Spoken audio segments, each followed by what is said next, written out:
Saya awali dari quotes yang terkenal sekali, bahwa we are not human being having a spiritual experience, we are spiritual being having a human experience.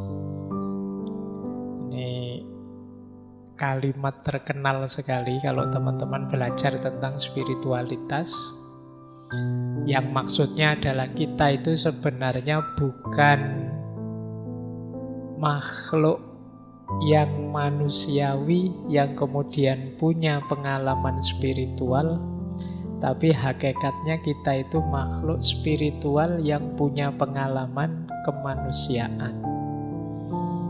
Apalagi orang beragama, kita yang Muslim kan mengakui bahwa kita ini anak cucunya, baninya Adam.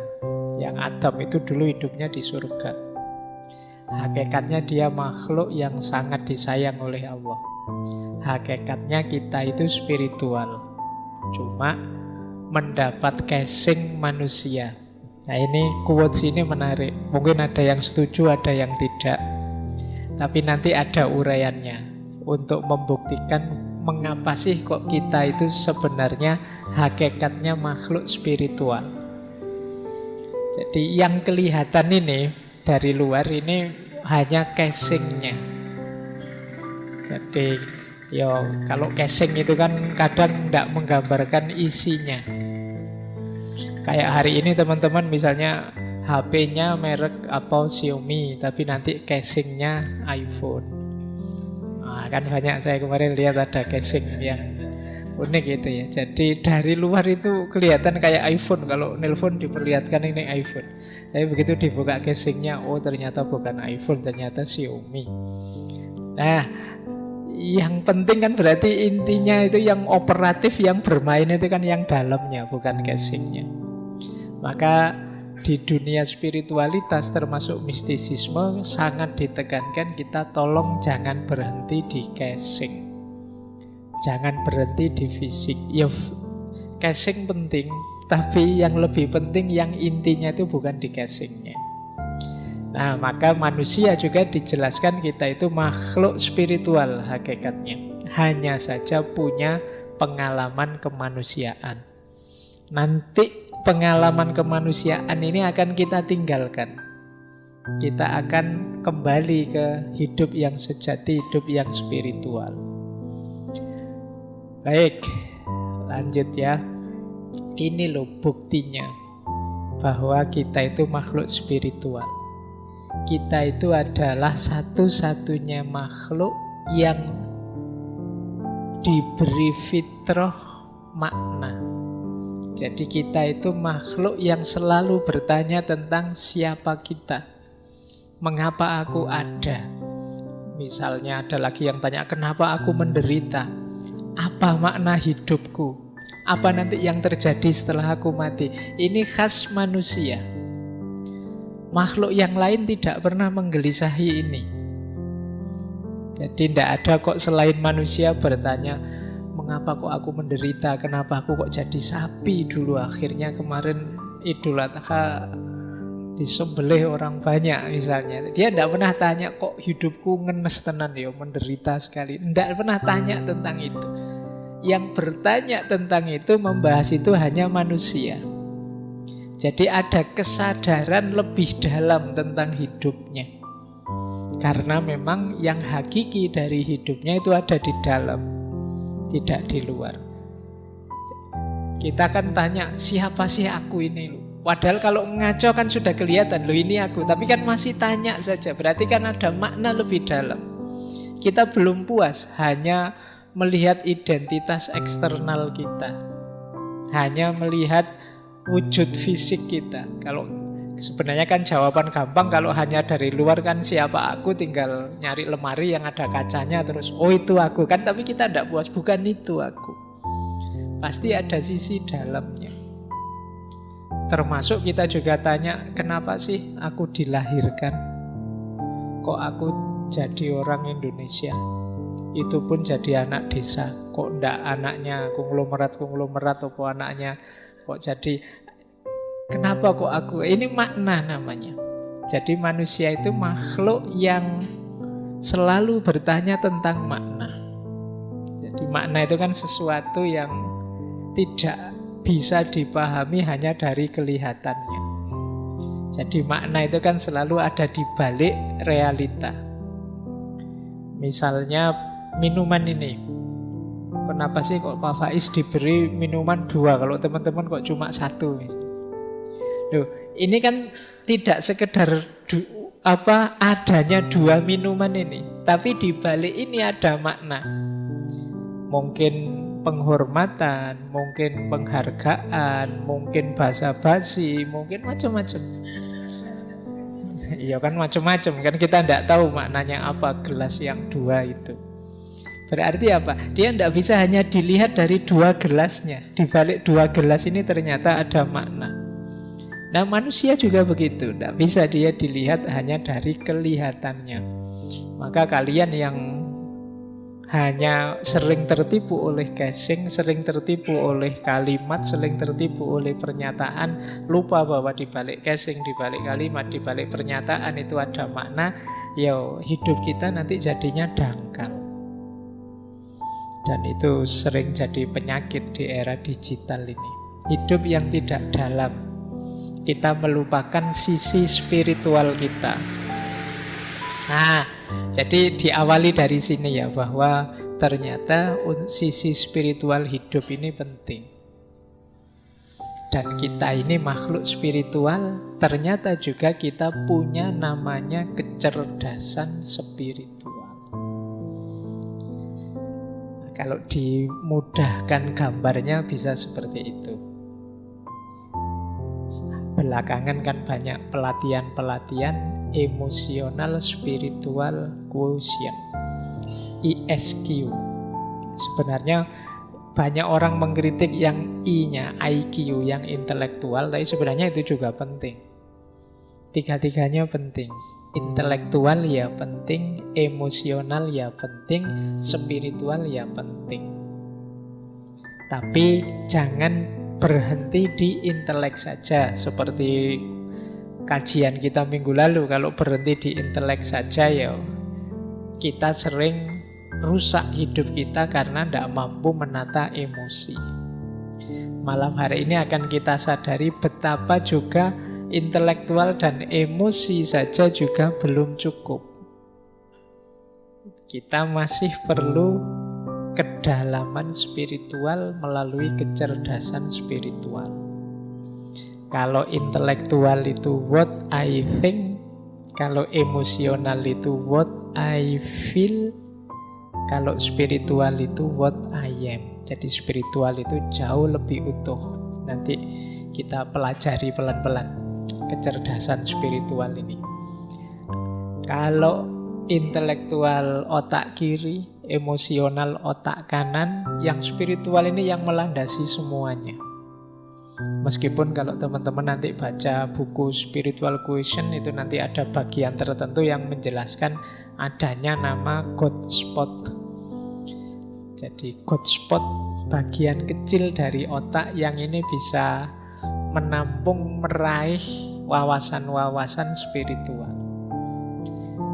Tapi kita skip ya yang bagian itu, karena saya khawatirnya kalian tambah ngantuk malam hari ini kalau menjelaskan neuroscience. Kita yang lebih fungsional, operatif saja, yang lebih mudah dipahami. Nah, biasanya orang menjelaskan pentingnya 3 itu pakai tabel itu. Jadi orang itu ada kalanya pinter, IQ-nya tinggi. Tapi kalau tanpa kecerdasan emosi dan juga kecerdasan spiritual, dia akan menjelma jadi orang yang kaku, keras, tidak manusiawi. Nah, sehingga banyak orang yang ilmunya justru melahirkan bencana, melahirkan kerusakan-kerusakan di muka bumi. Kan banyak tokoh-tokoh yang dikenal sebagai penghancur, destruktif. Itu kan tokoh-tokoh pinter semua mereka itu. Kenapa kok bisa? Pinter itu kan berarti ilmunya banyak, wawasannya luas, tapi kok efek dari hidupnya adalah kehancuran, kemungkinan karena dia tidak bisa mengontrol emosinya, juga tidak mampu meraih spiritualitas. Nah, nanti ada juga orang yang IQ-nya tinggi, emosinya juga terkendali. Tapi ketika SQ-nya kurang, ya dia bisa jadi orang egois. Egois itu ya nyari nyamannya sendiri, nyari enaknya sendiri. Bisa juga dia jadi orang apatis, orang yang cuek, tidak peduli dengan yang lain, yang penting aku enak, aku nyaman. Bisa jadi orang agnostik, peduli amat. Tidak mungkin aku bisa membahagiakan semua orang, ya aku nyari enak sendiri. Para diktator, para koruptor. Diktator itu kan, dia koruptor itu kan juga pinter sekali. Dia ngambil uangnya pinter sekali, ngambil enaknya. Tapi dia spiritualitasnya rendah. Bukan agama ya, spiritualitas tidak sama dan sebangun dengan agama. Ada orang yang beragama tapi spiritualitasnya rendah. Ada ateis tertentu tapi spiritualitasnya tinggi. Itu nanti tema yang lain. Tapi intelek saja dan emosi tanpa spiritualitas ya belum utuh. Jadi jatuhnya bisa egois, bisa agnostik, bisa orang yang apatis, atau tidak punya tujuan. Mungkin teman-teman sering merasakan, lupa saya itu kaya, apa-apa juga beres, hubungan sosial juga baik, tapi kok rasanya hidupku hampa ya. Nah, itu kemungkinan kekurangan variabel spiritual ini. Ya kalau kalian susah, sulit, miskin itu kan mending ya. Kan ada orang itu kaya, jabatannya tinggi, anak-anaknya sukses semua, tapi merasa hidupnya hampa. Kemungkinan unsur spiritualitasnya kurang. Saya bilang tadi ini nanti hubungannya dengan makna. Biasanya orang yang spiritualitasnya kurang itu tidak bisa menjawab pertanyaan mengapa. Jadi kalau sudah kaya terus mengapa? Kalau sudah sukses terus mengapa? Itu jawabnya susah. Nah, ini kemungkinan spiritualitasnya masih rendah. Ada yang sebaliknya, IQ-nya tidak diurusi, emosinya juga diabaikan, spiritualitasnya sangat tinggi. Nah, ini biasanya kelompok-kelompok asketik, orang yang menjauh dari kehidupan ramai, tidak terlalu butuh rasionalitas, emosi, hubungan dengan yang lain, tapi spiritualitasnya tinggi. Ini orang-orang asketik. Menjauh ya, mereka tidak dapat banyak masalah karena memang tidak terlibat langsung dalam hidup sehari-hari. Maka penting dalam hidup ini tiga-tiganya utuh. IQ-nya ya jalan, emosinya terkontrol, spiritualnya terpenuhi. Ini kalau dalam konsepnya Muhammad Iqbal namanya insan kamil. Manusia yang utuh, semua potensinya optimal. Nah, ini namanya insan kamil. Yo pinter, yo berakhlak, yo religius spiritual. Nah, ini berarti utuh hidupnya. Nah, ini mungkin ideal ya, kita menuju ke situ semua. Jadi ya kalau di usia-usia muda ini kan kita masih belajar. Mungkin ya situasinya masih situasi ya belum terlalu pinter, masih emosian, spiritualitasnya belum tinggi. Tapi kan ini kita dalam proses. Nah, jadi inilah mengapa saya masukkan spiritual.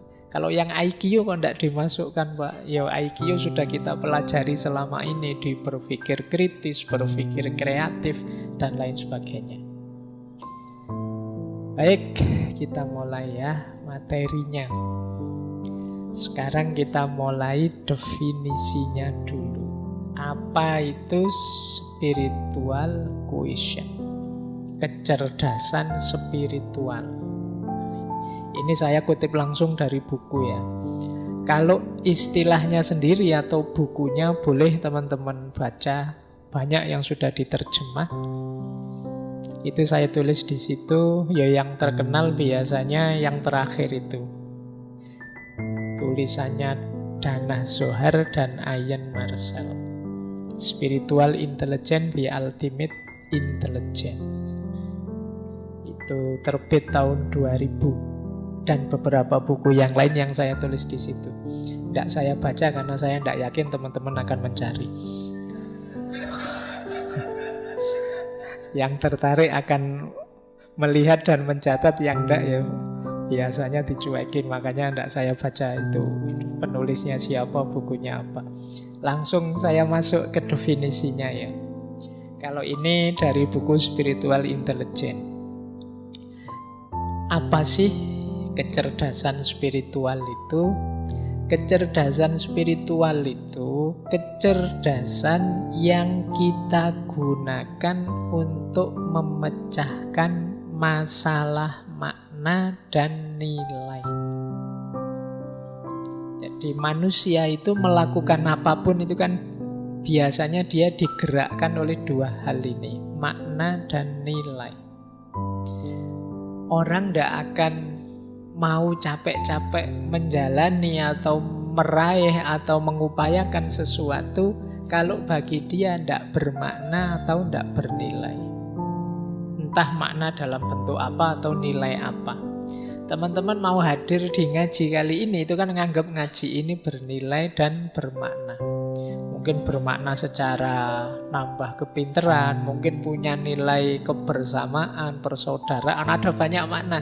Yang mungkin macam-macam di antara yang hadir ini menegakkan nilai yang beda-beda. Jadi mungkin ada yang menegakkan nilai kebersamaan, persaudaraan, mungkin ini bareng-bareng. Ada yang menegakkan nilai mencari ilmu, nilai keilmuan. Mungkin ada yang menegakkan banyak nilai-nilai yang lain. Mungkin setiap kepala bisa punya nilai yang berbeda-beda, makna yang beda-beda. Nah, kemampuan kita untuk melakukan hal-hal yang bermakna dan bernilai ini menunjukkan kita cerdas secara spiritual. Kecerdasan yang dengannya kita dapat menempatkan tindakan dan hidup kita dalam konteks yang lebih luas, lebih kaya, dan memberi makna. Kecerdasan yang dengannya kita dapat menilai bahwa satu tindakan atau satu jalan hidup lebih bermakna daripada yang lain. Jadi kecerdasan spiritual itu ya kemampuan makna tadi. Antara nongkrong di angkringan dengan ngaji misalnya, teman-teman memutuskan lebih berarti ngaji, Pak. Terus datanglah ke sini. Nah, ini bagian dari kecerdasan spiritual. Mungkin ada yang bilang, enggak Pak, lebih berarti, lebih esensial kalau saya nongkrong di angkringan. Karena di sana mungkin lebih otentik ilmunya, misalnya ngobrolnya lebih spontan, tidak pakai buku-buku tapi apa adanya misalnya. Ini makna-makna nilai-nilai yang kita tegakkan. Ini bagian juga dari kecerdasan spiritual. Kalau kemarin di emosional kita ngontrol emosi, kita dilarang marah dan lain sebagainya, itu kalau di spiritual ini ditanyakan, untuk apa sih kok menahan marah itu? Kalau kita bisa menjawab berarti kita setelah melakukan hal yang bermakna. Berarti kita cerdas secara spiritual. Karena banyak di antara kita jadi orang baik tapi tidak tahu mengapa kok aku jadi orang baik. Kenapa sih kok aku harus sabar? Kenapa sih kok? Itu kita jarang merenung sampai sedalam ini. Padahal itu yang disebut bagian dari kecerdasan spiritual. Jadi tidak sekedar hidup rutin menjalani seperti yang kita lakukan selama ini, tapi kita tahu makna hidup kita. Jadi kita punya visi, punya nilai, dan punya makna. Nah, itu bagian dari kecerdasan spiritual. Semakin tinggi, semakin cerdas seseorang secara spiritual, semakin canggih makna yang dia produksi. Semakin relevan nilai dan makna yang dia kaitkan dalam hidupnya. Nah, inilah orang yang disebut cerdas secara spiritual.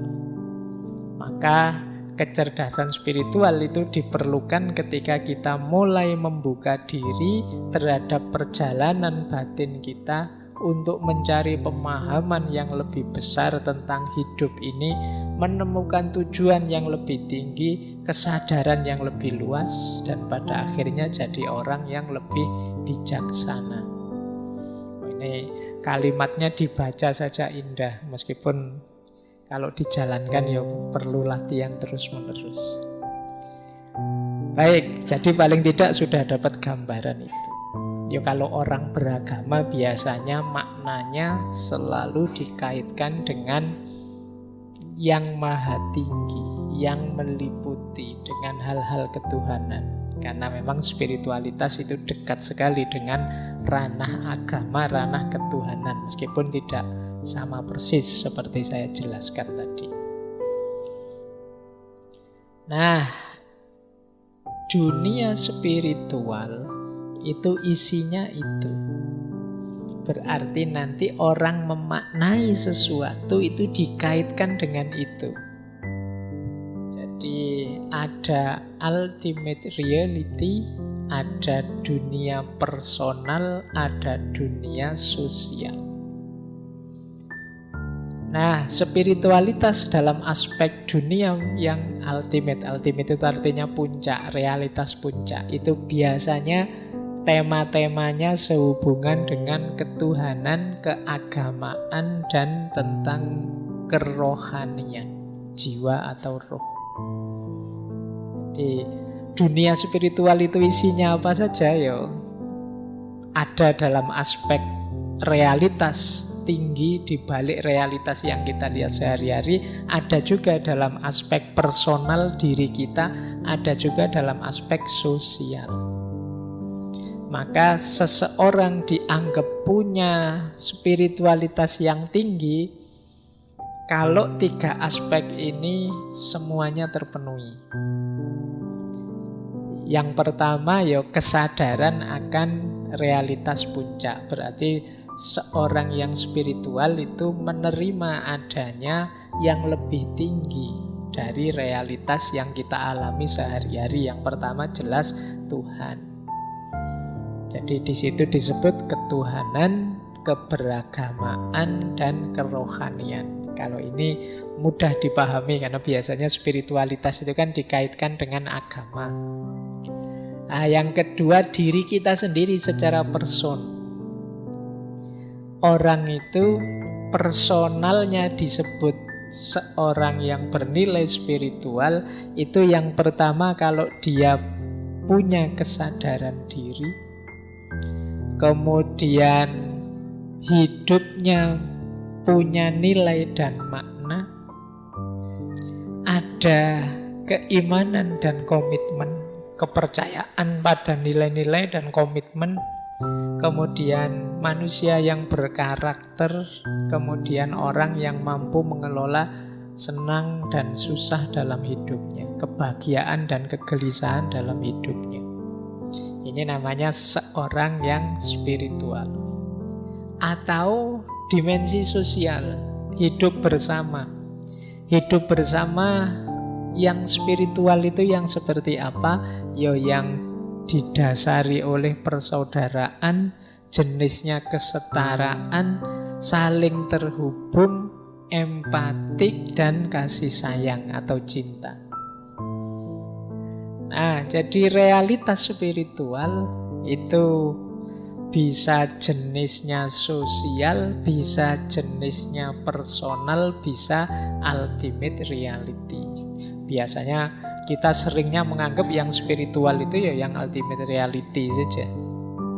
Padahal ya personal kita itu punya tanda spiritualitas 5 tadi, punya kesadaran diri, punya nilai, punya komitmen, punya karakter, mampu mengelola diri. Nah, ini seorang yang spiritual. Kalau hidup sosial antar manusia itu corak spiritual kalau dia dilandasi persaudaraan, kesetaraan, keterhubungan, empatik, dan cinta.